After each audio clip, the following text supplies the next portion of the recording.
Ang hangin mula sa dagat ay may dalang amoy ng asin at pangako.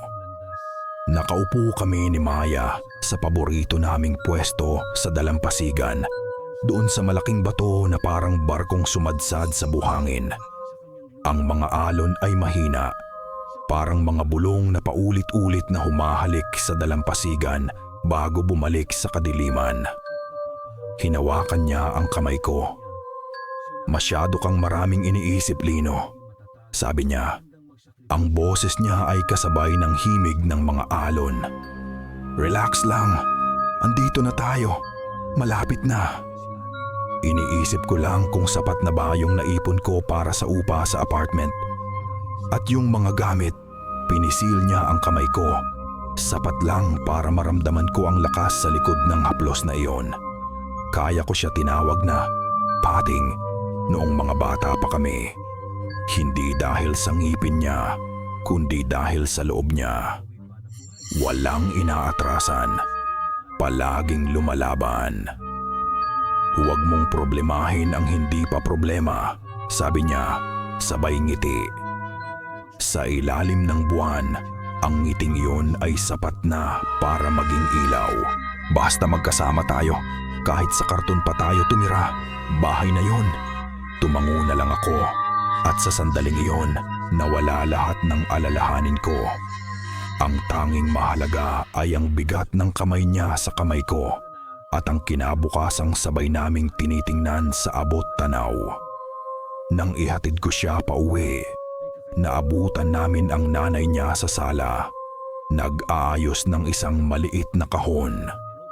"O, andyan na pala kayo," sabi ni Tita Elvie. May bahid ng lungkot sa kanyang mga mata. "Maya, anak, ito yung mga gamit ng lola mo. May isang bagay dito na gusto niyang ibigay sa'yo." Binuksan ni Tita Elvie ang kahon. Sa loob, sa gitna ng mga lumang rosaryo at litrato, ay isang suklay. Hindi ordinaryong suklay. Gawa ito sa itim na kahoy na makintab pa rin sa katagalan. At may mga maliliit na perlas na nakaukit sa hawakan nito.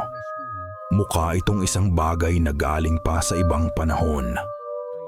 Ang bilin niya, halos pabulong na, sabi ni Tita Elvie. "Sa'yo daw ito mapupunta. Ingatan mo daw mabuti." Kinuha ni Maya ang suklay. At sa pagdampi ng mga daliri niya rito, parang biglang lumamig ang hangin sa loob ng bahay. Isinuklay niya ito sa kanyang buhok at napansin kong napatingin kaming lahat sa lumang puno ng balete sa kanilang bakuran na madilim at tahimik sa labas ng bintana. Umuwi ako sa bahay na may ngiti sa labi. Ang pakiramdam ng pag-asa ay mas matimbang kaysa sa pagod. Nahiga ako sa kama, tinitingnan ang mga litrato namin ni Maya sa cellphone ko. Malapit na. Konting tiis na lang. Nasa kalagitnaan ako ng pag-iisip nang biglang umilaw ang screen ng telepono ko. Tumatawag si Maya. Napangiti ako. Siguro ay hindi pa siya makatulog. Sinagot ko agad. "Hello? Pating?" Walang sumasagot. Tanging isang tunog lang ang naririnig ko mula sa kabilang linya. Isang tunog na parang binubugbog na radyo. Isang mahinang static. "Maya, andyan ka ba?" Inulit ko. Baka mahina lang ang signal.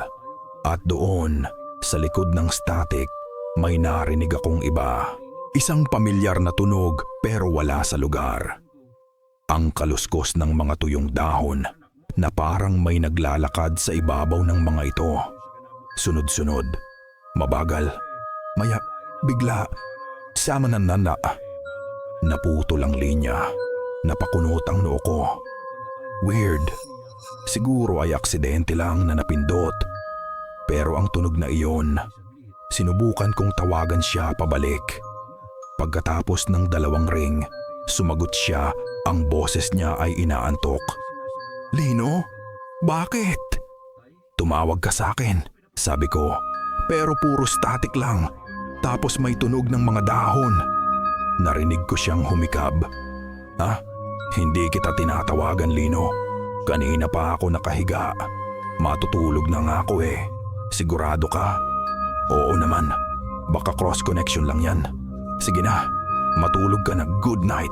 At ibinaba niya ang telepono. Napaupo ako sa kama. Cross connection? Posible. Pero bakit parang totoo? Hindi ako mapakali. Lumapit ako sa bintana ng kwarto ko. Tanaw mula rito ang bahay nila Maya. Ang lahat ay tahimik. Ang mga ilaw ay patay na. Tanging ang ilaw ng buwan ang nagbibigay liwanag sa kanilang bakuran. Lalo na sa dambuhalang puno ng balete na nakatayo roon, na parang isang matandang bantay. Ang mga sanga nito ay parang mga itim na ugat na gumagapang sa kalangitan. At habang nakatitig ako sa punong yon, napatigil ang aking paghinga. Sa ilalim ng puno, may nakatayo, isang anyo. Mahirap makita sa dilim, pero sigurado ako, isang anyo na mas matangkad sa karaniwang tao. Nakatayo lang doon, hindi gumagalaw. Nakatitig sa bintana ng kwarto ni Maya. Nanlamig ang batok ko. Hindi ako makagalaw. Gusto kong sumigaw, pero walang boses na lumalabas sa bibig ko. Ipinikit ko pamangiki ang aking mga mata ng mariin. Umaasang isa lang itong ilusyon. Pagdilat ko, wala na. Wala nang anyo sa ilalim ng puno.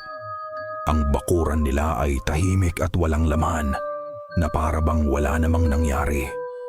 Napaurong ako mula sa bintana. Ang puso ko'y dumadagundong sa aking dibdib.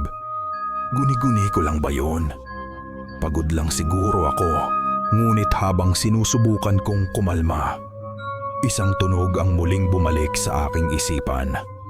Ang kaluskos ng mga tuyong dahon. Isang linggo ang lumipas, at ang anino ng gabing iyon ay unti-unti nang nawawala sa isip ko. Guni-guni lang, sabi ko sa sarili ko. Pagod lang, pero may nagbago kay Maya. Ang dating walang kapagurang piting ay palaging tila pagod. Malalim ang mga mata, mabagal kumilos. Ang sabi niya, hindi raw siya makatulog ng maayos. Isang hapon, habang nag-uusap kami sa sala nila, bigla siyang tumigil sa pagsasalita. Tumingin siya sa paligid. Ang ilong ay kumukunot na parang may inaamoy. "Naaamoy mo ba yon?" tanong niya. "Ang alin?" Tumingin din ako sa paligid. Wala naman akong naamoy kundi ang amoy ng bagong saing na kanin mula sa kusina. "Amoy bulaklak," sabi niya. "Amoy kalachuchi." Ngayon, wala namang puno ng kalachuchi sa buong barangay namin. Baka sa kapitbahay lang, pating, dala ng hangin. Umiling siya at sa unang pagkakataon, nakita ko ang takot sa kanyang mga mata. "Hindi, Lino. Andito, sa loob ng kwarto." Pinilit kong ngumiti para pagaanin ang loob niya. "Stress lang yan. Dahil sa pagkawala ni Lola. Namimiss mo lang siya." Dinala ko siya sa doktor kinabukasan. Ang sabi ng doktor, pagod lang daw at stress. Binigyan siya ng vitamins. Pero pagkatapos ng ilang araw walang nagbago. Sa katunayan, lumalala pa. Nagsimula na ang mga chismis. Narinig kong nag-uusap si Aling Marites at si Aling Cora sa may tindahan. "Kawawa naman si Maya," sabi ni Marites. "Mula nang mamatay ang lola niya, parang laging tulala. Baka natuwaan ng laman lupa doon sa puno ng balete sa kanila." Nainis ako. "Aling Marites, pagod lang po si Maya," sabi ko. Hindi ko napigilang sumabat. Huwag naman po kayong maniwala sa mga ganyan. Pero kahit ako, sa loob-loob ko, hindi na ako sigurado. Isang gabi, nagluto ako ng paborito niyang arroz caldo. Dinala ko sa bahay nila. Isang pagsubok na ibalik ang kahit kaunting normalidad. Para sa pating kong matamlay, sabi ko, inaabot sa kanya ang mangkok. Ngumiti siya, pero hindi umabot sa kanyang mga mata. Salamat, Lino. Habang kumakain kami, muli siyang tumigil. Ayan na naman, bulong niya. Ang amoy, inamoy ko ang hangin. Wala, maya, wala naman talaga. Shhh. Pinutol niya ang sasabihin ko. May naririnig ka ba? Pinakinggan kong mabuti. Ang tanging naririnig ko lang ay ang ugong ng bentilador. Yung bentilador lang, hindi, sabi niya. Ang mga mata ay nakatitig sa isang madilim na sulok ng sala.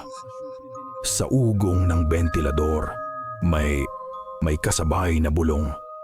Nanayo ang mga balahibo ko. Tinitigan ko ang sulok na tinitingnan niya. Wala namang tao. Wala namang kahit ano doon. Ngunit ang paraan ng pagkatitig niya, parang may kausap siyang hindi ko nakikita. Nang gabing iyon, hindi ako nakatulog. Paulit-ulit sa isip ko ang lahat.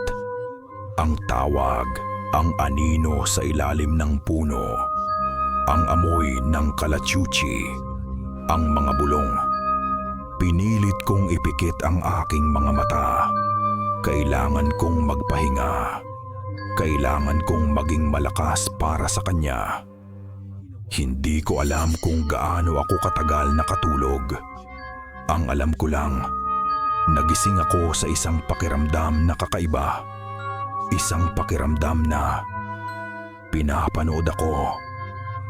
Dahan-dahan, iminulat ko ang aking mga mata. Madilim ang kwarto ko. Tanging ang liwanag ng buwan mula sa bintana ang nagbibigay ng kaunting ilaw. At sa paanan ng kama ko, may nakatayo. Si Maya. Nakatayo lang siya doon, nakasuot ng puting pantulog. Bukas ang mga mata niya, pero parang tulog. Nakatitig siya sa akin, pero parang hindi ako ang nakikita niya. Ang mukha niya ay walang emosyon. Nanigas ako sa kinahihigaan ko. Ang puso ko ay parang gustong kumawala sa dibdib ko. Paano siya nakapasok dito? Maya. Halos paos kong tawag sa kanya. Hindi siya sumagot. Hindi siya kumilos. Pagkatapos ng ilang segundong parang walang katapusan, dahan-dahan niyang itinaas ang kanyang pagkatapos ng ilang segundong parang walang katapusan. Dahan-dahan niyang itinaas ang kanyang kamay. Nanginginig ang daliri niya habang itinuturo ang isang bagay. Hindi sa akin, sa likod ko. At sa katahimikan ng gabi, nagsalita siya. Isang salita lang, sa isang boses na hindi sa kanya. Isang bulong na malamig at walang buhay, na parang nanggagaling sa napakalalim na balon. Hector, pagkasabi niya noon, ibinaba niya ang kanyang kamay. Dahan-dahan siyang tumalikod at nagsimulang maglakad palabas ng kwarto ko. Ang mga paa ay halos hindi gumagawa ng ingay sa sahig. Naiwan akong nakahiga, hindi makagalaw, hindi makahinga. Isang malamig na pawis ang tumagaktak sa aking noo. Ang puso ko'y bumabayo ng napakabilis na parang gusto nitong sirain ang mga tadyang ko. Sinubukan kong tawagin ulit ang pangalan niya, pero walang boses na lumabas. Narinig ko ang mahinang pagbukas at pagsara ng pinto sa harapan ng bahay ko. Doon lang ako nakakilos. Napabalikwas ako ng bangon at tumakbo papunta sa sala. Dinig ko ang sarili kong paghinga, mabilis at natatakot. Tiningnan ko ang pinto. Nakasara. At nakalak. Ang deadbolt ay nakasara pa rin mula sa loob kung paano ko ito iniwan bago ako matulog. Imposible. Kinapa ko ang cellphone ko sa lamesa. Nanginginig ang mga kamay. Dinial ko ang numero ni Maya. Nagring ito ng nagring. Walang sumasagot. Hindi na ako nag-isip. Tumakbo ako palabas ng bahay. Walang sapin sa paa. Ang lamig ng semento sa kalsada ay gumising sa aking diwa. Tumakbo ako papunta sa bahay nila. Ang tanging nasa isip ko ay kailangan kong malaman kung ligtas siya. Kinakalampag ko ang pinto nila. Tita Elvie! Tita Elvie! Ilang sandali pa, bumukas ang pinto. Si Tita Elvie, nagkukusot pa ng mata. Ang mukha ay puno ng pag-aalala. Lino, anong nangyayari? Bakit ka sumisigaw? Si Maya po. Nasaan si Maya? Hingal na hingal kong tanong. Nasa kwarto niya. Tulog na tulog. Sagot ni Tita Elvie, lalong naguguluhan. Ano bang problema, iho? Hindi po. Kakagaling niya lang sa bahay. Sa kwarto ko. Ang mga salita ay hirap lumabas sa bibig ko. Kahit sa sarili kong pandinig, parang sinungaling ang sinasabi ko. Imposible. Umiling si Tita Elvie. Kanina ko pa siya sinilip. Mahimbing ang tulog. Halika, tingnan mo. Pumasok ako sa loob. Ang puso ko'y kumakarera pa rin.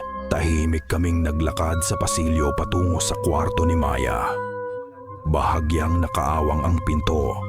Dahan-dahang itinulak ni Tita Elvie. At doon, sa ilalim ng liwanag ng lampshade, nakahiga si Maya sa kanyang kama. Nakakumot hanggang dibdib, ang paghinga ay malalim at kalmado. Mahimbing na mahimbing. Parang isang anghel na walang kamalay-malay sa mundo. Lumapit ako sa gilid ng kama. Pinagmasdan ko siya.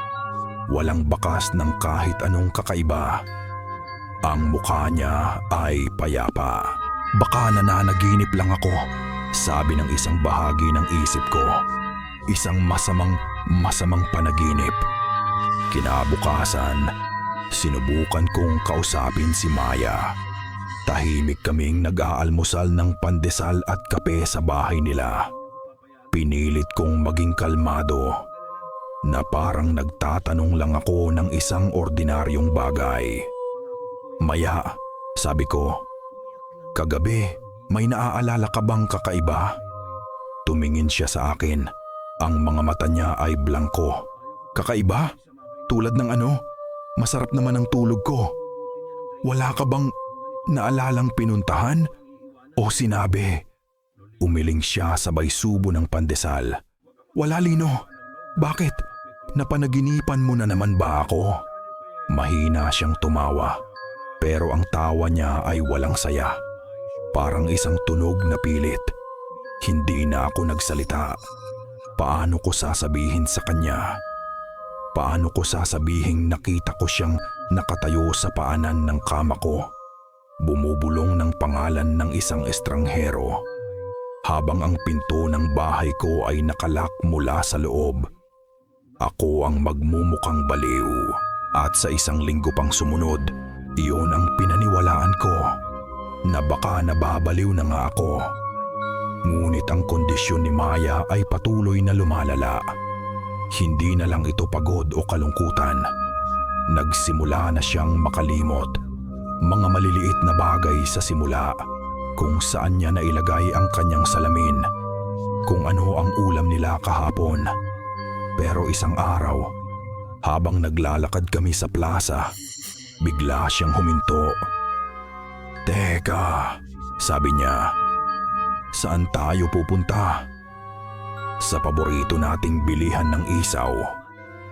Sagot ko, sinusubukang ngumiti.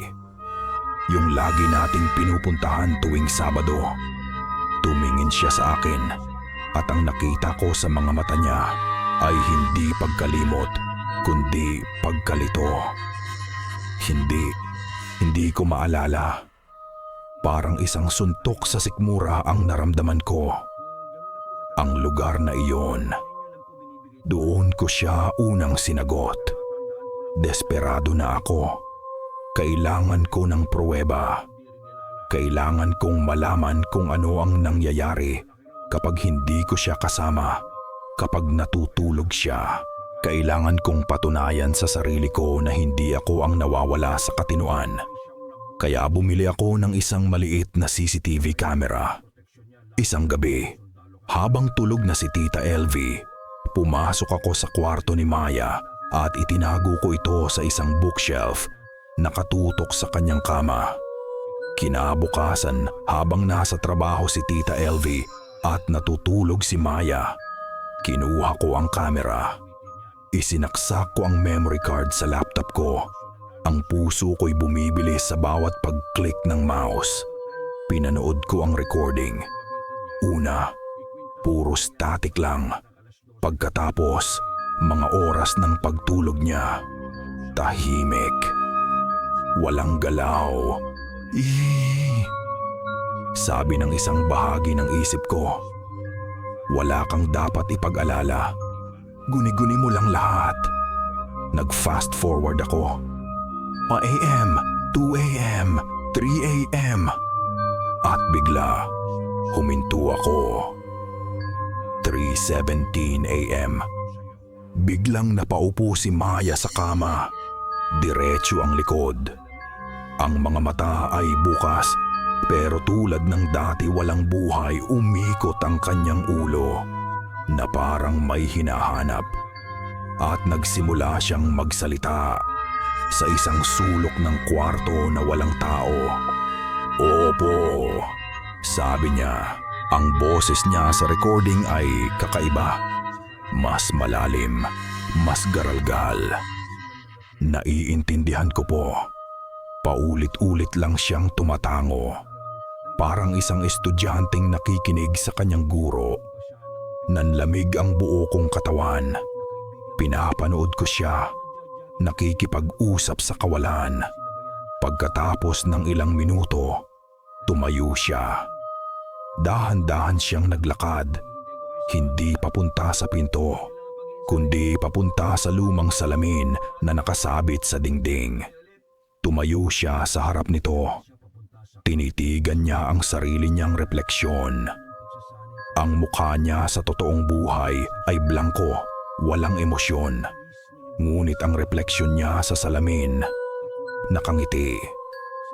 Isang ngiting malawak at masama. Isang ngiting hindi kailanman gagawin ni Maya. Ang mga mata ng refleksyon niya ay tila may sariling buhay. Puluyang mapimapapibuhay, puno ng panunuya, puno ng isang talinong hindi sa kanya.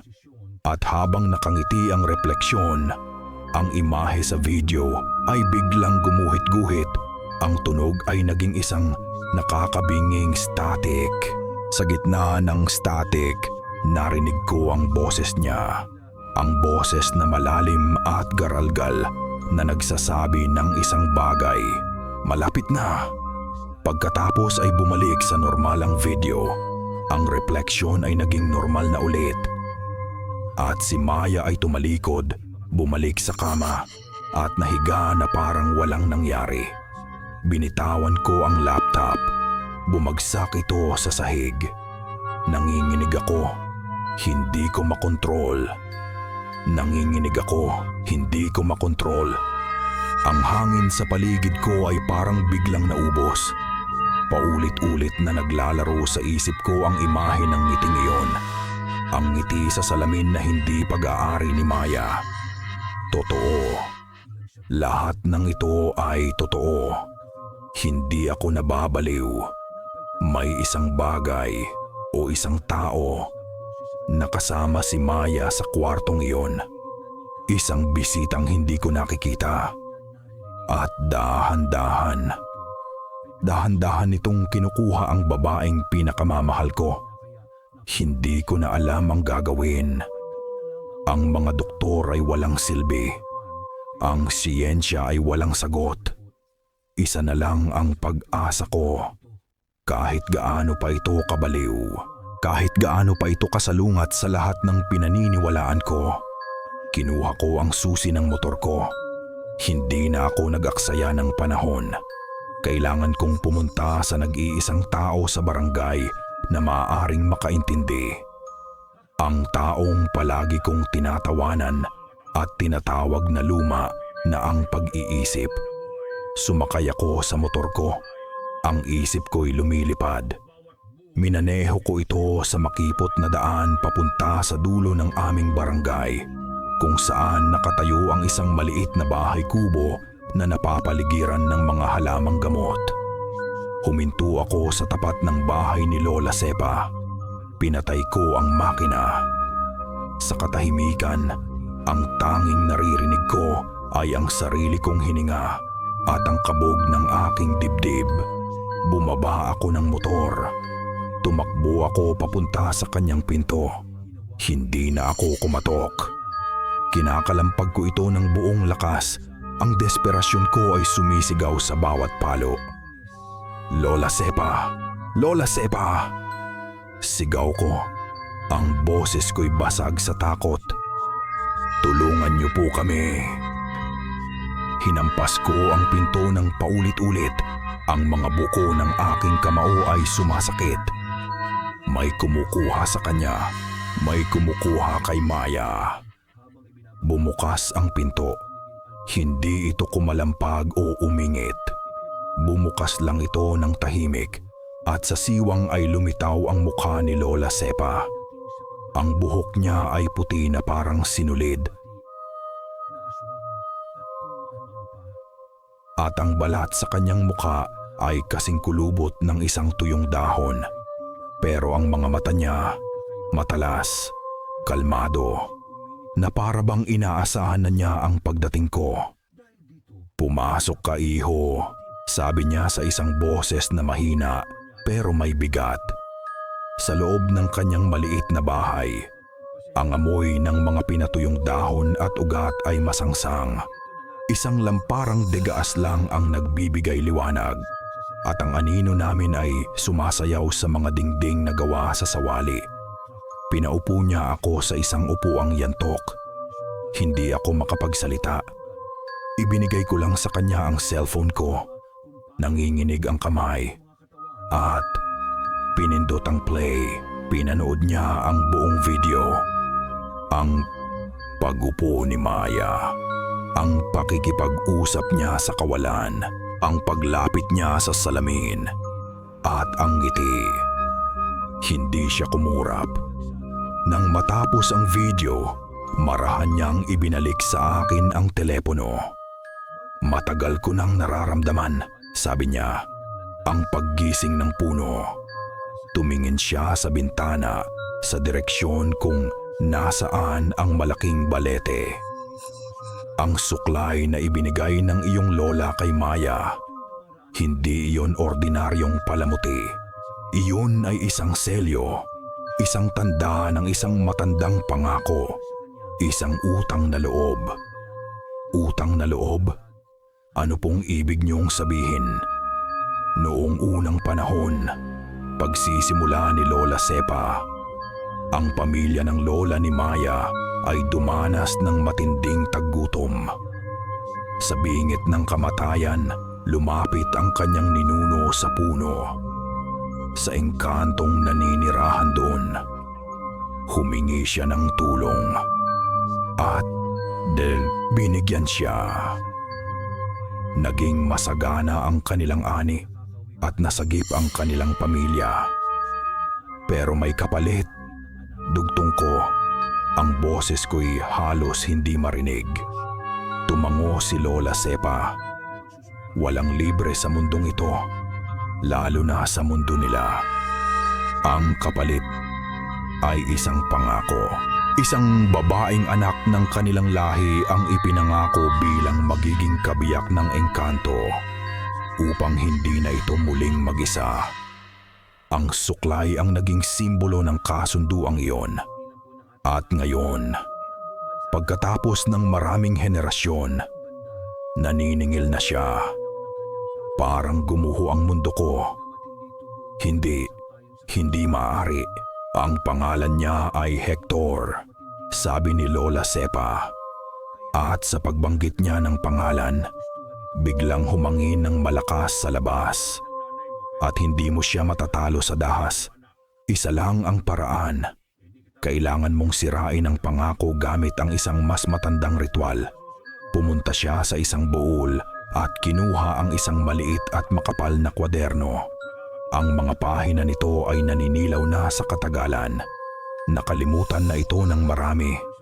Pero nakasulat dito ang paraan. Isang nobena, isang ritual ng 9 na gabi. Sa bawat gabi, may kailangan kang ialay. Isang atang, isang bagay na may malalim na kahulugan sa inyo ni Maya. Binuksan niya ito sa unang pahina. Ngayong gabi ang una, kailangan mong simulan bago huli na ang lahat.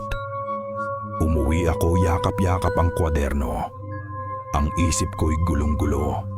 Pero sa kauna-unahang pagkakataon, mayroon akong gagawin. Mayroon akong pag-asa. Dumaan muna ako sa bahay nila. Mahimbing pa rin ang tulog ni Maya. Payapa ang muka. Para siyang walang alam sa digmaang nagaganap para sa kanyang kaluluwa. Lumuhod ako sa tabi ng kama niya. Hinaplos ko ang kanyang pisngi. Hinalikan ko siya sa noo. Babalik ako para sa'yo. Bulong ko, pangako. Ayon sa kwaderno, ang unang atang ay isang larawan. Isang larawan ng pinakamasayang alaala ninyong dalawa. Pinili ko ang paborito kong litrato.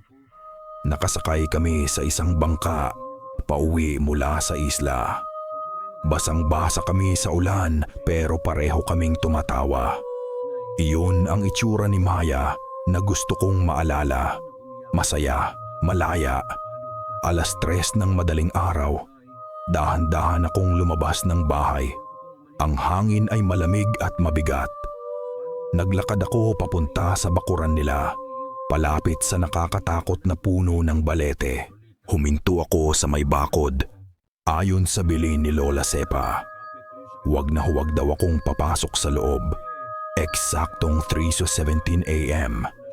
Inilabas ko ang litrato. Nanginginig ang mga kamay ko habang binabasa ang mga salita mula sa kwaderno. Mga salitang sinauna, mahirap bigkasin. Sa pangalan ng alaala, sa ngalan ng pag-ibig na totoo. Pagkasabi ko noon, inilagay ko ang litrato sa ibabaw ng bakod na pader. At sa sandaling iyon, isang napakalamig na hangin ang humampas sa akin. Napakalakas na parang gusto akong itumba.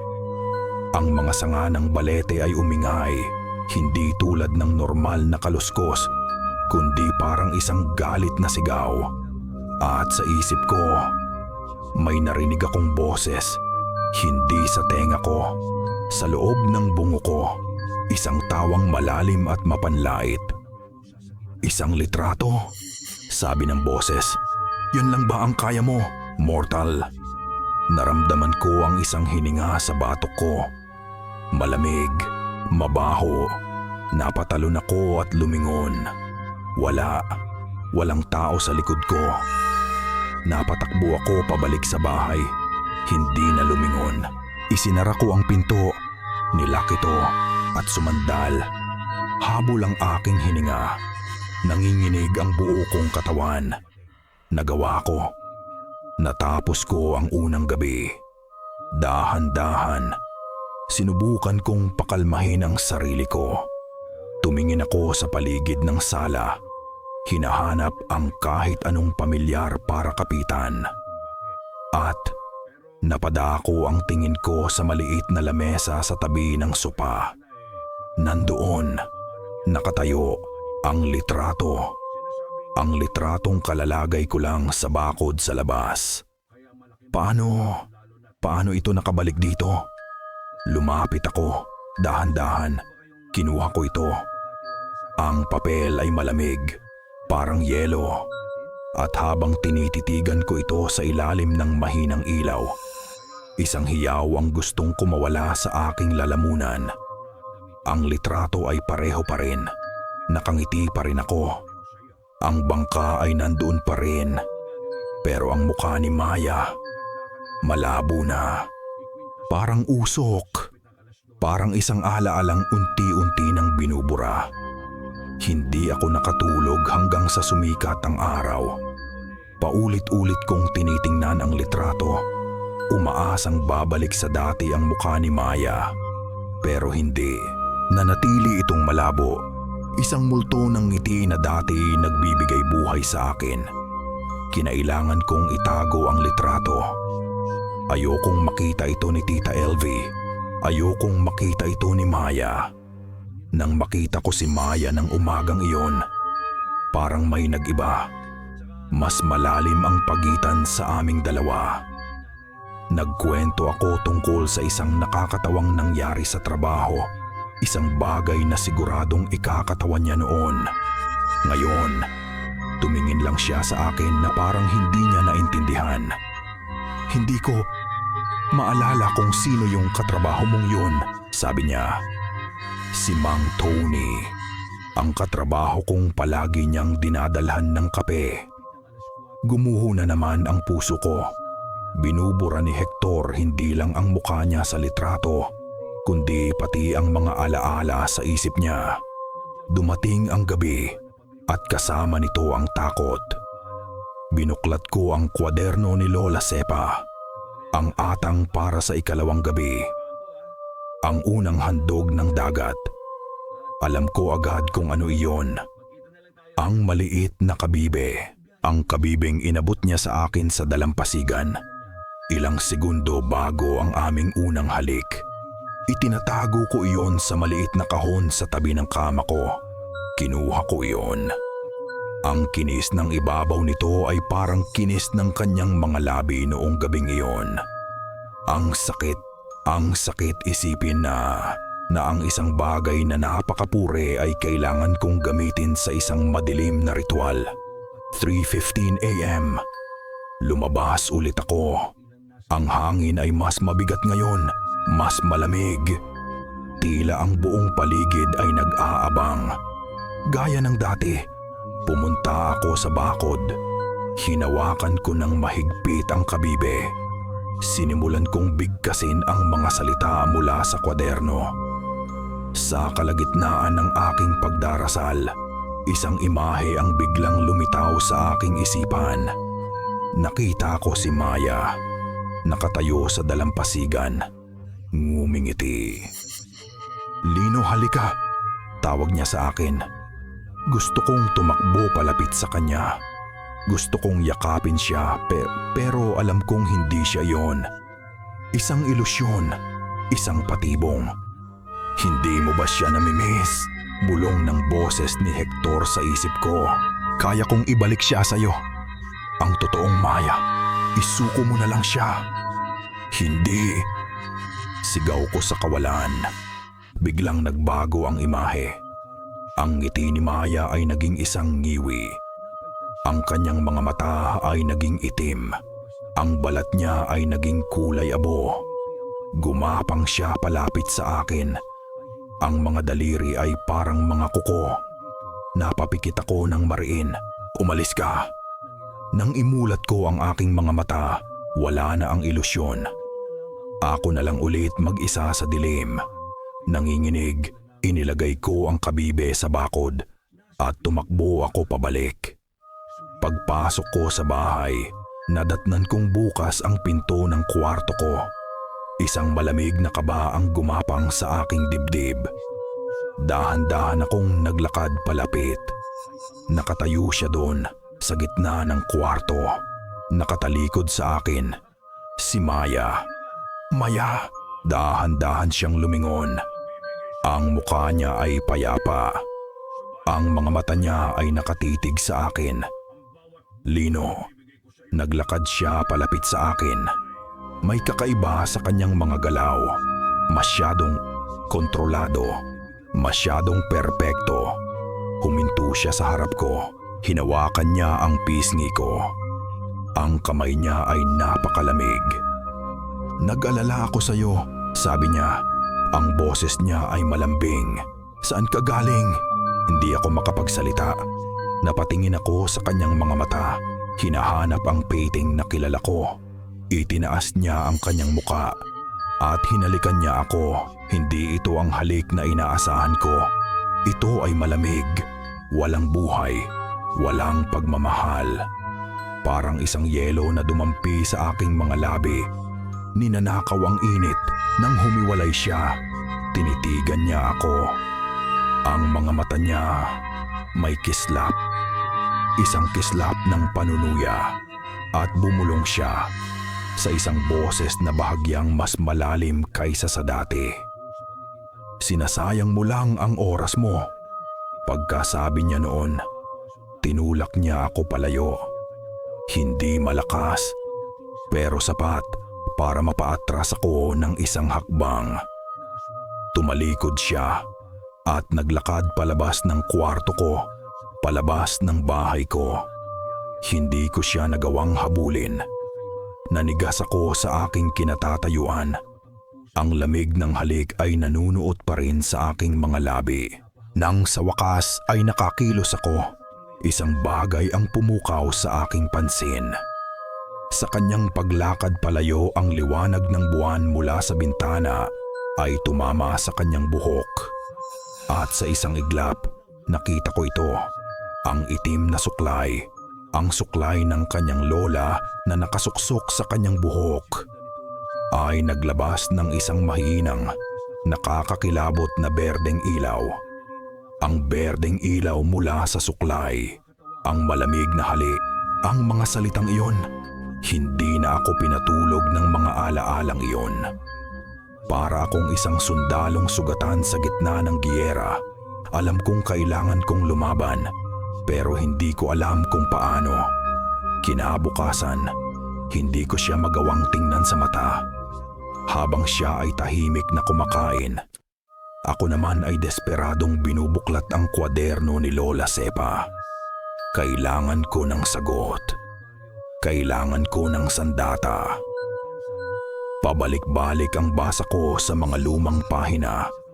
Hinahanap ang kahit anong detalye na nakaligtaan ko. At doon, sa isang sulok ng isang pahina, sa gilid ng isang lumang drawing ng puno ng balete, may nakita ako. Isang salitang isinulat ng mabilis at halos hindi na mabasa. Para itong isang afterthought, isang lihim na isiniksik para walang makapansin. Malakas. Ang puso ko'y biglang tumibok ng mabilis. Ito na ba yun? Ang pangalan niya? Simple, pero makapangyarihan. Malakas. Ito ang sagot. Ito ang tatapos sa lahat ng ito. Isang alon ng pag-asa ang bumuhos sa aking pagkatao. Sa wakas, mayroon nang na akong pangalan na tatawagin. Ngayong gabi, hindi lang ako magdarasal. Ngayong gabi, makikipag-usap ako sa kanya. Tatawagin ko siya sa kanyang pangalan at ipapakita kong hindi ako natatakot. Ang atang para sa ikatlong gabi ay isang tuyong bulaklak ng sampagwita. Ang unang bulaklak na ibinigay ko sa kanya noong high school pa kami. Hinawakan ko ito ng mahigpit habang papalabas ako ng bahay. Hindi na ako nanginginig tulad ng dati. Mayroon akong kumpiyansa. 3:17 AM. Nakatayo ako sa harap ng bakod, sa harap ng madilim na puno. Ang hangin ay tahimik na parang naghihintay. Inilagay ko ang bulaklak sa pader at nagsalita ako. Ang boses ko'y malakas at matatag. "Hector!" O dapat ko bang sabihing malakas?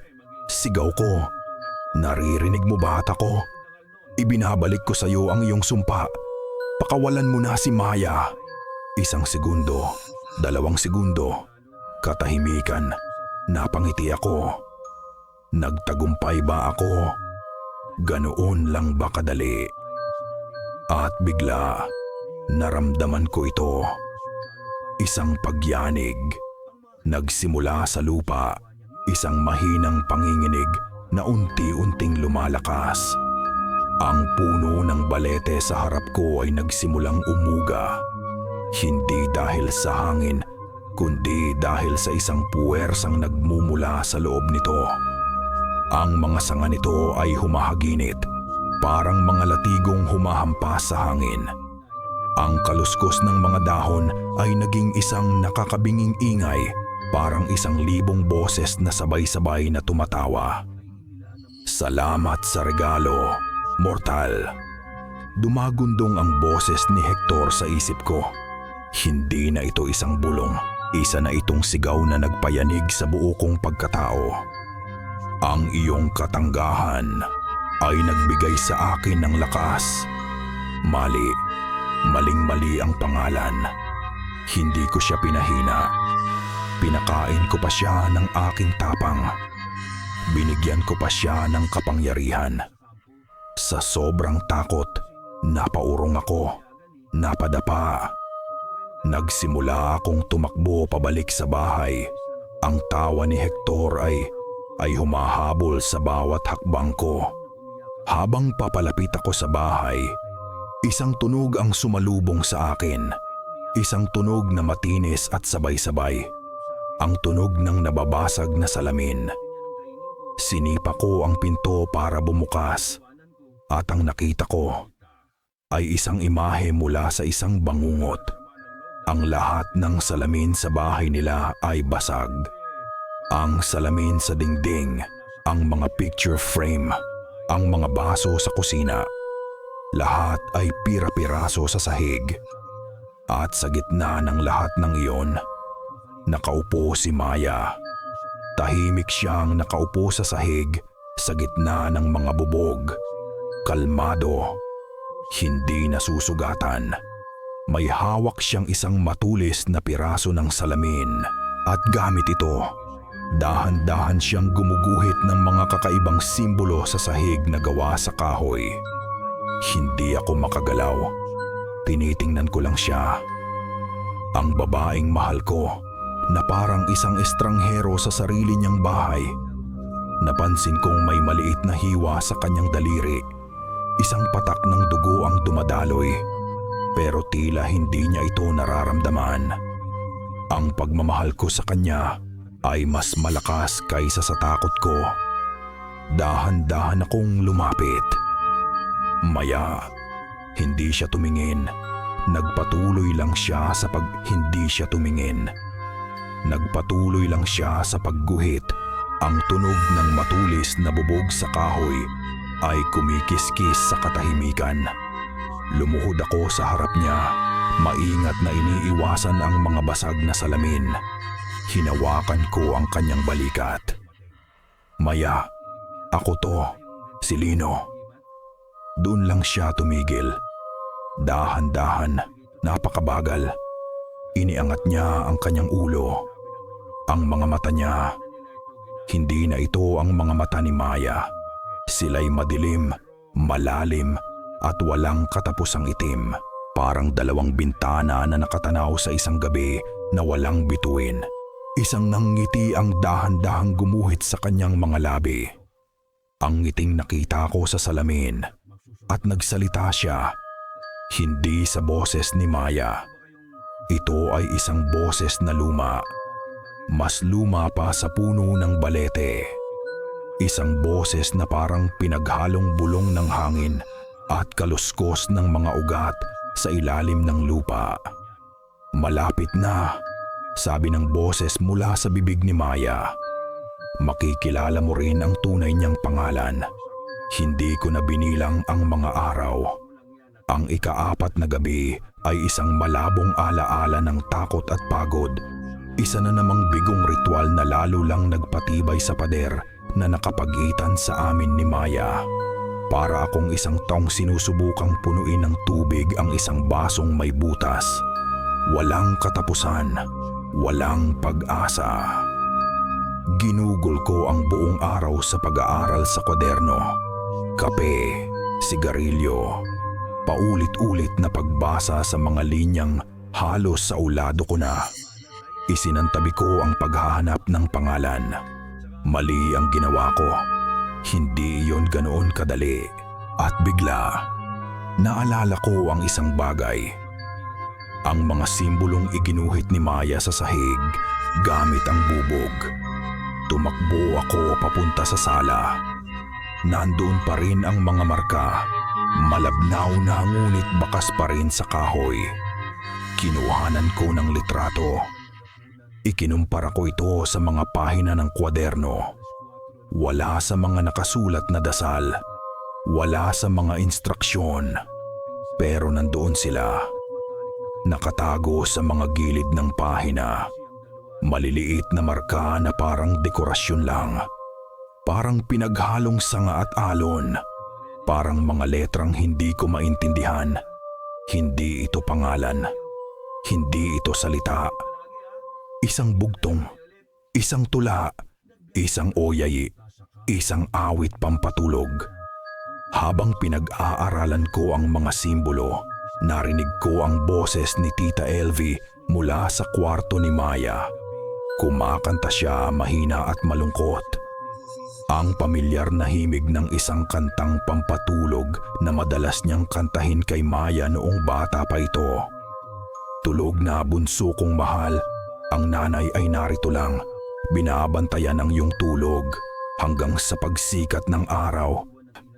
Isang nanggiti ang gumuhit sa labi ko, isang alaala ng kabataan, isang sandali ng kapayapaan sa gitna ng digmaan. Pero ang kapayapaang iyon ay biglang nabasag.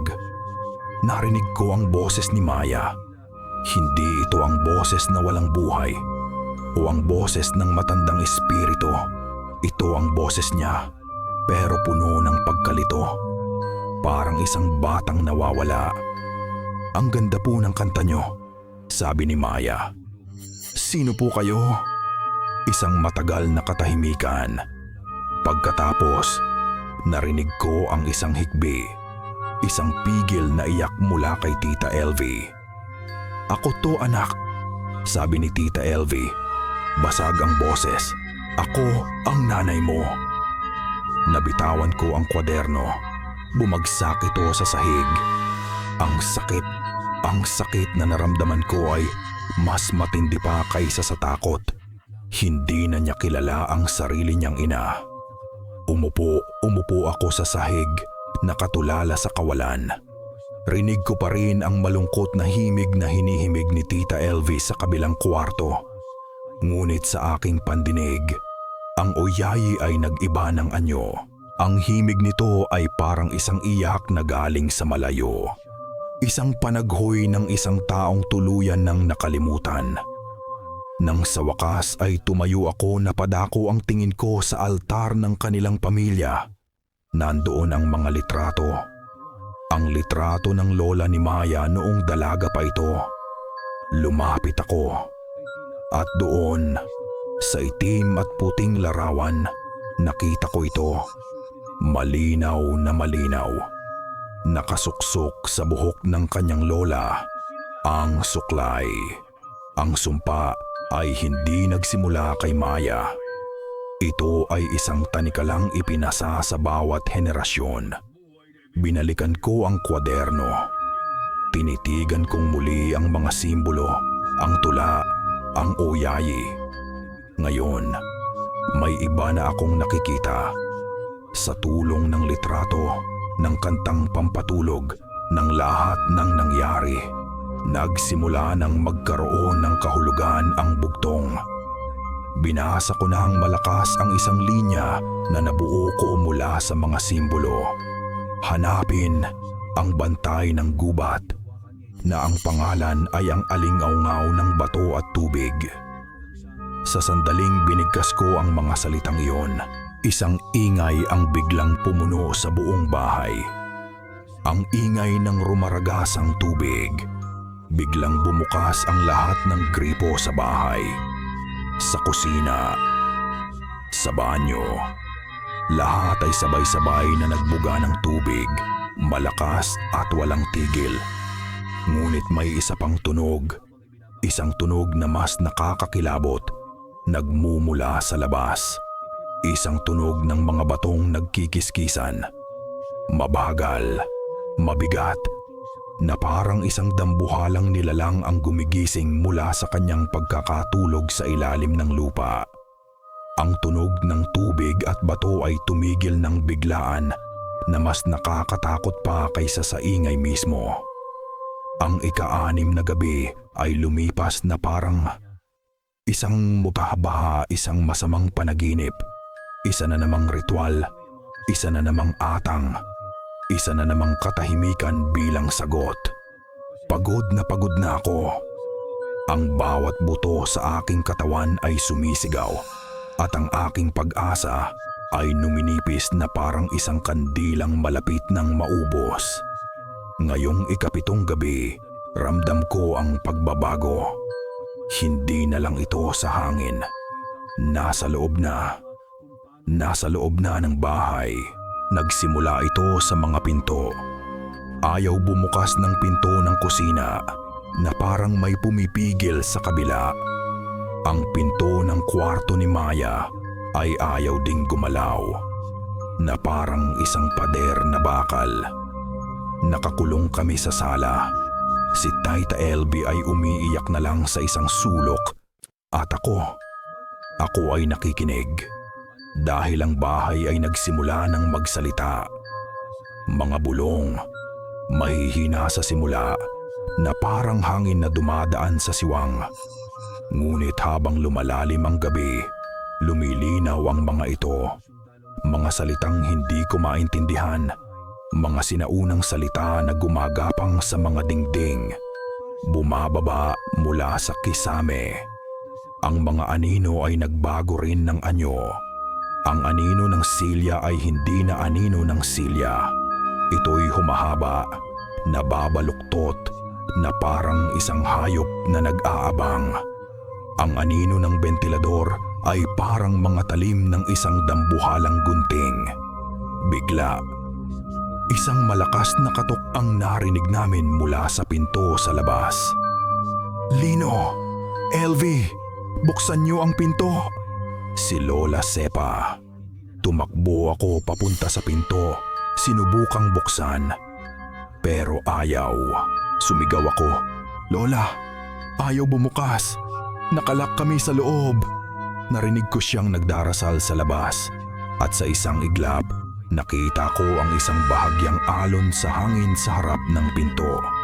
Isang puwersang hindi nakikita. Pagkatapos ay isang malakas na kalabog na parang may isang bagay na tumalsik. At katahimikan. "Lola! Lola Sepa!" Sigaw ko. Walang sagot. Naiwan akong mag-isa. Naiwan kaming mag-isa. Tumingin ako sa orasan. 3:10 a.m. Malapit na. Hindi ko pwedeng palampasin. Kahit na ang bahay mismo ang kalaban ko. Ang atang para sa gabing ito, isang tiket ng sine. Ang tiket mula sa unang beses kaming nanood ng sine ni Maya. Nakatago sa wallet ko, luma at kupas na.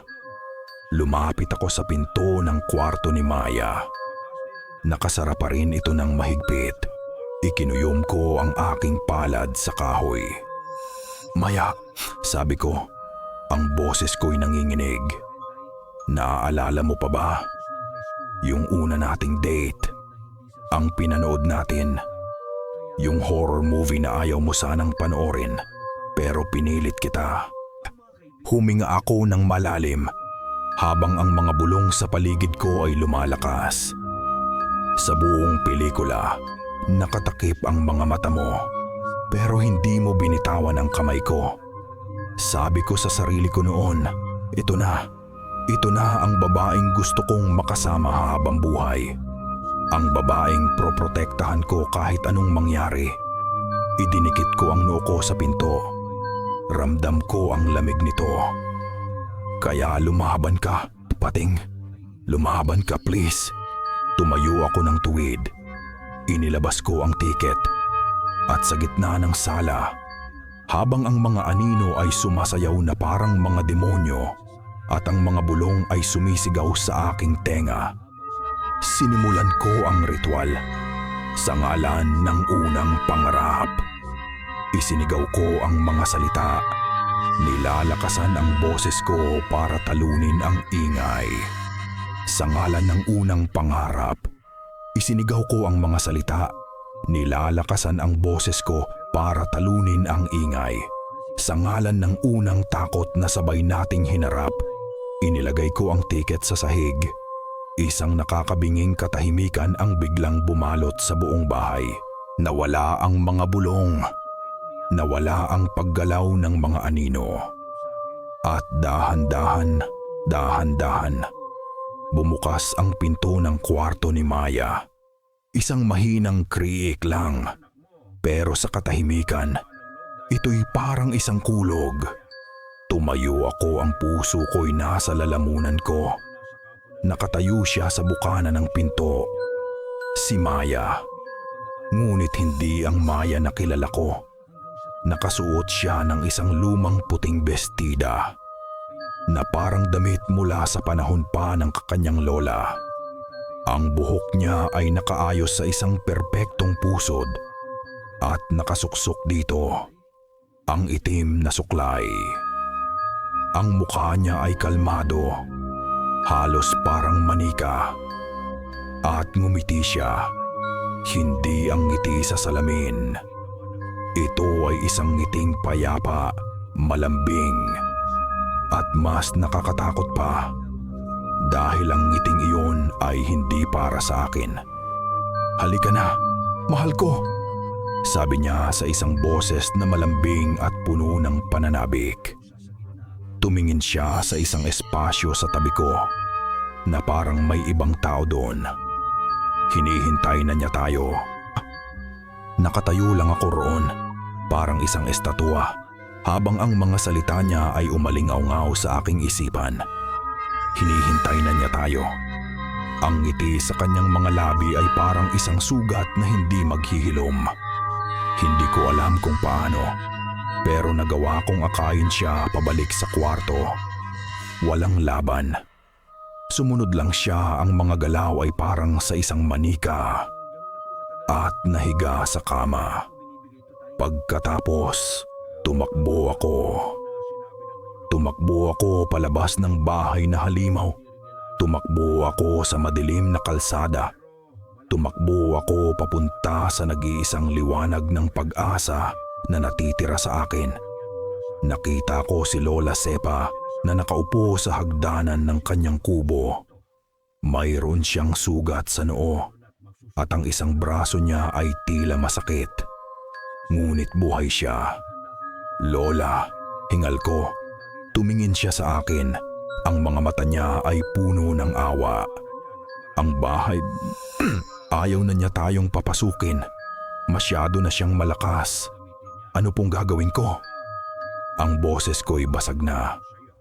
Ang oyay, ang bugtong, hindi ko maintindihan. Kinuha niya ang aking kamay. "Hindi mo na iintindihan, iho. Dahil hindi isang salita ang hinahanap mo. Ang tunay na pangalan ng isang engkanto na kasing tanda niya ay hindi binibigkas ng bibig." "Ano po kung ganon?" "Ito ay isang konsepto," sabi niya. "Isang tunog, isang ritual. Ang oyayi ay hindi nagsasabi kung ano ang pangalan. Itinuturo nito kung paano ito bigkasin." Tumingin siya sa kwaderno na dala ko. Ngunit para mabigkas ang pangalang iyon, para mabuo ang tunog na sisira sa sumpa, kailangan nito ng pinakamalakas na panggatong. Ang huling atang. Isang malamig na kaba ang gumapang sa aking likod. "Ano po iyon?" Tinitigan ako ni Lola Sepa, at sa kanyang mga mata, nakita ko ang bigat ng katotohanang sasabihin niya. Isang ala-alang buhay. Ang pinakamahalaga at pinakamasayang ala-ala mo kasama siya. Kailangan mong piliin at kailangan mong maging handang isuko ito, burahin ito para sa kanya. Parang gumuho ang lupa sa aking paanan. Isang alaala, burahin. Hindi ko kaya. Kailangan, mariing sabi ni Lola Sepa. Iyon ang kapalit. Ang kaluluwa niya para sa isang piraso ng kaluluwa mo. Umuwi ako na parang isang kaluluwang ligaw. Naupo ako sa sala, sa dilim. Paano ako pipili? Ang unang beses na nakita ko siya, ang unang ngiti niya sa akin, ang unang beses na hinawakan niya ang kamay ko, ang unang halik, ang bawat tawanan, bawat iyakan, bawat pangarap na binuo namin. Lahat ng iyon ay ang bumubuo sa akin. Parang pagpili kung aling bahagi ng katawan mo ang gusto mong putulin. Ipinikit ko ang aking mga mata at hinayaan kong bumalik ang lahat. At doon, nakita ko ang pinakamahalaga sa lahat. Hindi ito ang unang halik o ang unang mahal kita. Ito ay isang hapon, isang taon na ang nakalipas. Biglang bumuhos ang malakas na ulan habang naglalakad kami pauwi. Wala kaming payong. Sumilong kami sa ilalim ng maliit na bubong ng isang tindahan. Basang-basa kami, giniginaw, pero tumingin siya sa akin. Ang buhok ay tumutulo at tumawa siya. Isang tawang malinis at totoo na parang wala kaming problema sa mundo. At sa sandaling iyon, habang nakatitig ako sa kanyang tumatawang mukha sa gitna ng ulan, doon ko nalaman na hindi ko lang siya gusto. Hindi lang ako in love. Mahal na mahal ko siya. At gagawin ko ang lahat para sa kanya. Iyon ang alaala. Ang pundasyon ng lahat. At iyon ang kailangan kong sirain. Isang matinding pighati ang dumurog sa aking puso. Napahagulgol ako sa dilim. Isang iyak na walang tunog. Para sa isang bagay na hindi pa nawawala pero alam kong malapit na. Nang tumahan ako, tumayo ako. Pumasok ako sa kwarto niya. Nakahiga pa rin siya, payapa, parang natutulog. Umupo ako sa tabi niya. Hinawakan ko ang kanyang kamay. Malamig pa rin ito. Maya, bulong ko. Pating, kung nasaan ka man dyan, lalabas na ako para sa huling gabi. Tinitigan ko ang mukha niya. Sinasaulo ang bawat detalye. At doon, sa gilid ng kanyang kanang mata, isang butil ng luha. Dahan-dahan itong gumulong sa kanyang pisngi. Isang maliit, kumikinang napatak sa dilim. Nandoon pa siya, sa loob, nakikinig, lumalaban. Tumayo ako. Ang pighati sa aking dibdib ay napalitan ng isang payapang pagtanggap. Alam ko na ang gagawin ko. Lumakad ako papunta sa pinto. Handa na ako para sa ikasyam at huling gabi. Huminto ako sa may pintuan at lumingon ako sa kanya sa huling pagkakataon. Patawarin mo ako, bulong ko sa hangin. Lumabas ako ng bahay. Ang gabi ay hindi na malamig. Ito ay tahimik. Isang katahimikang nakakabingi na parang ang buong mundo ay humihinga ng malalim. Nag-aabang sa kung anong mangyayari. Hindi na ako huminto sa bakod. Ngayong gabi, kailangan kong lumapit. Dahan-dahan, binuksan ko ang kanilang gate at pumasok ako sa bakuran. Bawat hakbang ko sa damuhan papunta sa puno ng balete ay parang 1 kilometro ang layo. Ang dambuhalang puno ay nakatayo sa harap ko.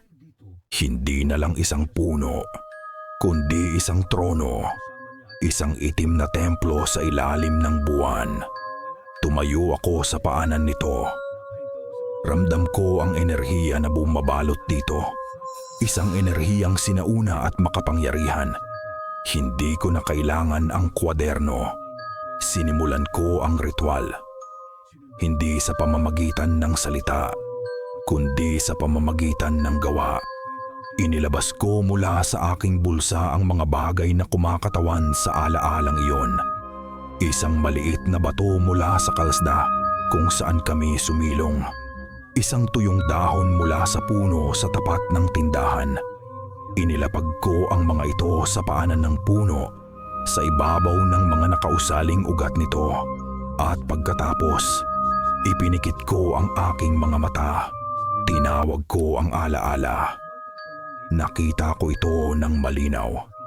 Ang biglang pagbuhos ng ulan, ang pagtakbo namin, ang tawa niya, ang pagtulo ng tubig mula sa kanyang buhok, sa kanyang ilong, sa kanyang baba, ang kislap sa kanyang mga mata, ang init na naramdaman ko sa aking dibdib sa kabila ng lamig ng ulan. Mahal na mahal kita. Ito ang sentro, ang puso ng alaala. At habang nakatutok ako dito, nagsimula kong bitawan ito. Ibinibigay ko sa iyo, sabi ko, hindi sa aking bibig, kundi sa aking isip, ang pundasyon ng aking pag-ibig. Kunin mo ito. Sa sandaling iyon, isang marahas na hangin ang biglang umikot sa paligid ko. Isang ipo-ipo ng mga dahon at alikabok ang pumalibot sa akin at sa puno. Ngunit hindi ako natinag. Ang mga bulong ay bumalik, 1,000 boses na sumisigaw, sinusubukang sirain ang aking konsentrasyon. Sino ka para hamunin ako? Dumagundong ang boses ni Hector. Hindi ko siya pinansin. Patuloy kong binitawan ang alaala. Naramdaman ko itong unti-unting kumakawala sa akin, parang isang sinulid na hinihila mula sa aking kaluluwa. Ang sakit ay hindi maipaliwanag. Naramdaman ko ang pagkawala, ang paglamig, ang pagiging blanko ng isang bahagi ng aking puso. At habang nangyayari iyon, isang tunog ang nagsimulang mabuo sa hangin. Ang tunog na sinasabi sa Oyayi. Ang tunog ng mga batong nagkikiskisan. Ang tunog ng rumaragasang tubig. Ang tunog ng libu-libong dahong humahaginit sa hangin. Ang tatlong tunog ay nagsama-sama. Hindi na magkahiwalay, kundi isang nakakabinging harmonya. Isang pangalang hindi kayang bigkasin ng sinumang tao. Ito ang pangalan ni Hector. At sa buong lakas ng aking baga, sa huling piraso ng aking pagkatao na nakakapit pa sa alaala, isinigaw ko ang tunog na iyon. Isang sigaw na walang salita, isang sigaw na nanggaling sa kaibuturan ng aking kaluluwa. Sa loob ng bahay, isang nakakasilaw na puting ilaw ang biglang sumabog mula sa itim na suklay sa buhok ni Maya.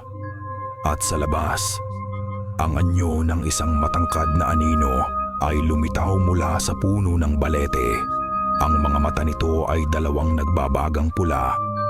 Ibinuka nito ang bibig nito, hindi para magsalita, kundi para sumigaw. Isang sigaw ng matinding sakit at pagkagapi. Ang tunog na ginawa ko ay parang lason sa kanya. Ang pangalan niya ay ang kanyang kahinaan. Gumuho ang anino. Unti-unti itong naging usok at hinigop pabalik sa puno ng balete. Ang nakakabinging tunog ay humina. Ang ipo-ipo ay tumigil. At muli, katahimikan. Bumagsak ako sa aking mga tuhod. Pagod. Walang laman. Ngunit sa gitna ng pagod, may isang imaheng nanatili sa aking isipan. Ang huling piraso ng alaala bago ito tuluyang mabura. Ang mukha ni Maya, nakangiti sa gitna ng ulan. Pagkatapos, wala na. Blanko. Tumayo ako, ang mga binti ko'y nanginginig. Naglakad ako pabalik sa bahay. Bawat hakbang ay parang isang pagsubok. Binuksan ko ang pinto. Tahimik sa loob. Naglakad ako papunta sa kwarto niya. Nakaupo siya sa gilid ng kama. Gising na gising. Ang puting bestida ay wala na. Napalitan na ng dati niyang pantulog. Ang suklay ay basag na sa sahig, pira-piraso. Tumingin siya sa akin. Ang mga mata niya malinaw, walang dilim, walang anino. Ito ang mga mata ng pating ko. Isang ngiti ng pag-asa ang nagsimulang mamuo sa aking mga labi. Tapos na, nanalo ako. Maya, sabi ko, ang boses ko'y puno ng pag-asa at pagod. Tinitigan niya ako. May pagkalito sa kanyang mukha. Tila sinusuri niya ang isang estranghero na bigla na lang pumasok sa kanyang kwarto. At nagsalita siya sa isang boses na malinaw at normal sa "Sino ka?" Ang tanong na iyon ay mas masakit pa kaysa sa lahat ng mga bulong, sa lahat ng mga anino, sa lahat ng takot na naramdaman ko sa loob ng 9 na gabi. Isang simpleng tanong na sumira sa kung ano ang natitira sa akin. Dumating ang mga sumunod na araw na parang isang panaginip na ayaw kong magising. Kinailangan naming magpanggap. Sinabi namin kay Maya na nagkaroon siya ng isang matinding lagnat, isang impeksyon na nakaapekto sa kanyang memorya. Selective amnesia. Sabi ng doktor na kinausap namin, isang paliwanag na mas madaling lunukin kaysa sa katotohanang isang engkanto ang sumubok na nakawin ang kanyang kaluluwa. At si Maya, bumalik siya. Ang sigla niya ay bumalik. Ang tawa niya ay muling umalingaw-ngaw sa kanilang bahay. Ang kulay ay bumalik sa kanyang mga pisngi. Malusog siya. Masaya. Pero sa tuwing titingin siya sa akin, ang nakikita ko lang sa mga mata niya ay ang pagkilala sa isang pamilyar na mukha. Si Lino. Ang mabait na kapitbahay. Ang kaibigan ng pamilya. Ang laging nandyan.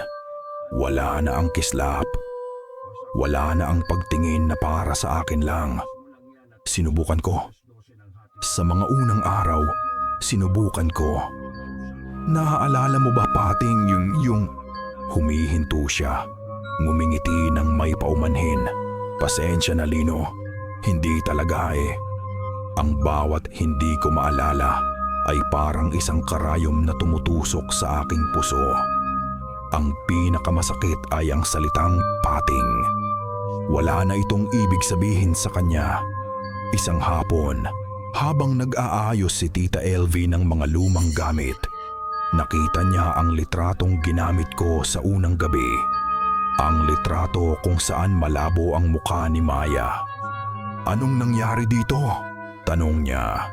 Kinuha ko ito mula sa kanya.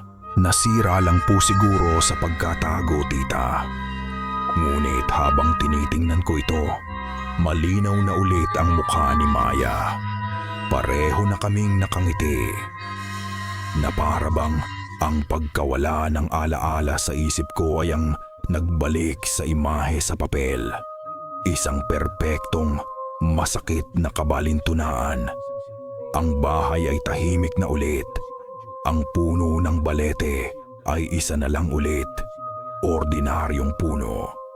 Ngunit para sa akin, ang bawat kaluskos ng dahon nito ay isang paalala. Isang umaga, lumapit sa akin si Tita LV habang nagkakape ako sa labas. Umupo siya sa tabi ko. "Lino," sabi niya. Ang boses niya ay puno ng isang emosyong hindi ko maipaliwanag. Pagod, pasasalamat, lungkot. Hindi ako sumagot. "Iniligtas mo siya," sabi niya, at nakita ko ang mga luhang namumuo sa kanyang mga mata.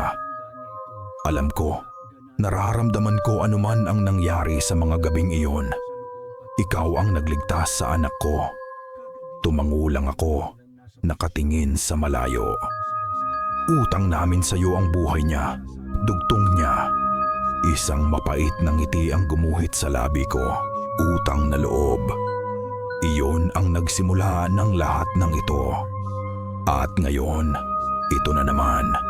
Isang bagong utang. Isang bagong bigat. Nang hapong iyon, nakita ko si Maya na nagdidilig ng mga halaman sa kanilang hardin. Ang sikat ng araw ay tumatama sa kanyang buhok. Mukha siyang masaya payapa. Nilakasan ko ang loob ko. Ito na ang katotohanan. Kailangan ko itong tanggapin. Pero hindi ibig sabihin noon, susuko na ako. Nilapitan ko siya. Tumingala siya at ngumiti. Isang ngiting magalang. Hi Lino. Hi Maya. Isang katahimikan. Huminga ako ng malalim. Ang alaala ay nawala, pero ang pagmamahal ay narito pa rin. Sa puso ko, hindi iyon kayang burahin ng kahit anong ritual. Inilahad ko ang aking kamay. Isang bagong simula. Ground Zero. Ako si Lino, sabi ko, pinipilit ng umiti ng totoo. Gusto mo bang maglakad-lakad? Tumingin siya sa inilahad kong kamay. Pagkatapos ay sa mukha ko. May kaunting pag-aalinlangan sa kanyang mga mata. Pagkatapos, dahan-dahan siyang ngumiti. Isang tunay na ngiti. At tumango siya. Sige, sabi niya. Gusto ko yan. Ilang buwan ang lumipas. Ang tag-araw ay naging tag-ulan. At ang mga alaala ng 9 na gabing iyon ay unti-unti nang nagiging isang malayong bangungot. Ang paglalakad-lakad ay naging madalas. Naging magkaibigan kami ulit ni Maya. Isang kakaibang uri ng pagkakaibigan kung saan sa panig ko ay puno ng mga lihim na alaala at sa panig niya ay puno ng mga blankong espasyo. Muli kong pinatunayan ang sarili ko sa kanya. Hindi bilang dating kasintahan, kundi bilang isang bagong kakilala. Nalaman niya ulit kung ano ang paborito kong pagkain, kung paano ako magpatawa, kung ano ang mga pangarap ko. At dahan-dahan, nakikita ko siyang muling nahuhulog sa akin. O marahil, dinidiskubre lang niya ulit ang isang pag-ibig na pansamantalang natabunan. Isang hapon, habang nakaupo kami sa paborito naming bato sa dalampasigan, isang lugar na para sa kanya ay bago. Nagkwento ako ng isang nakakatawang alaala mula sa aming pagkabata. Isang kwentong hindi konektado sa aming pag-iibigan, kaya't ligtas itong ikwento. Tungkol ito sa isang aso na humabol sa amin at napilitan kaming umakyat sa puno ng bayabas. At sa kalagitnaan ng aking kwento, tumawa siya. Hindi ito ang tawang magalang. Hindi ito ang tawang pilit. Ito ang tawa niya. Ang malakas, walang pakialam na tawa ng pating ko. Umalingaw-ngaw ito sa hangin, mas matamis pa sa tunog ng mga alon. Napahinto ako, napatingin sa kanya, at sa sandaling iyon, sa kislap ng kanyang mga mata habang tumatawa, nakita ko siya. Nandoon pa rin siya. Isang nanggiti ang sumilay sa aking mga labi. Isang tunay, payapang nanggiti. Marahil, hindi na maibabalik ang nawala. Pero ang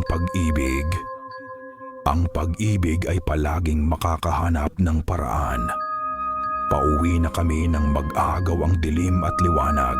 Dinaanan namin ang kanilang bakuran. Ang malaking puno ng balete ay tahimik na nakatayo. Ang mga dahon nito'y hindi gumagalaw. Biglang huminto si Maya. Tinitigan niya ang puno. Alam mo, sabi niya, dati, sabi ni Mama, natatakot daw ako sa punong to. Pero hindi ko maalala kung bakit. Tumingin siya rito. Walang bakas ng takot sa kanyang muka. Kuryosidad lang. Ang tahimik ng punong to ngayon, no? Dugtong niya sabay ngiti sa akin. Tumango lang ako. Oo, tahimik na. Nagpatuloy kami sa paglalakad papunta sa kanilang pinto. Ngunit bago kami makarating, isang bagay ang nahulog mula sa itaas. Isang tuyong dahon. Dahan-dahan itong umikot sa hangin at lumapag sa balikat ko. Wala lang. Isang dahon lang. Pero sa sandaling dumampi ito sa akin, isang pamilyar na tunog ang narinig ko. Hindi sa aking tenga, kundi sa aking isipan. Napakabilis, napakahina.